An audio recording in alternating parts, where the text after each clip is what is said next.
人類航天歷史有近60年，雖然擴闊咗我哋嘅視野，但係同時亦都製造咗大量嘅太空垃圾，成為航天安全嘅一大威脅。有天文家為咗喚起關注，用真實數據製作一段動畫，呈現幾十年嚟太空垃圾嘅累積過程。由陳婉容講下。On October 4th, 1957. 1957年10月，當時嘅蘇聯發射全球第一顆人造衛星，為人類航天史揭開序幕。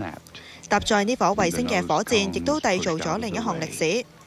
火箭其中一塊仍然留喺軌道嘅殘骸，成為人類製造嘅第一件太空垃圾。自從踏入人造衛星時代，幾乎每次發射衛星都留低火箭殘骸喺太空。二戰後，美蘇展開太空競賽，人類喺月球留低足印，但代價就係產生大量發射殘骸。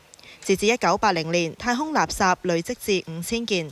之後發射嘅各種航天探測器，更加令到太空垃圾嘅數目穩步上揚。2007年，中國試射反衛星飛彈，擊毀咗一顆報廢衛星，同埋喺2009年，美俄兩顆衛星相撞。呢兩件事有一個共通點，就係一夜間各增添咗2000件太空垃圾。而到咗今日，環繞地球嘅太空垃圾就達到2萬件。呢段動畫係由一位英國天文家以真實數據製作。可以見到喺地球門口外面已經成為垃圾缸，每件太空垃圾至少有一個蘋果咁大，飛行時速超過2萬公里。呢啲垃圾唔會自己飄走，只會越積越多。專家就話，如果唔諗辦法清理，太空就會變得越嚟越危險，威脅航天發展同太空人安全。有線電視記者陳婉容報導。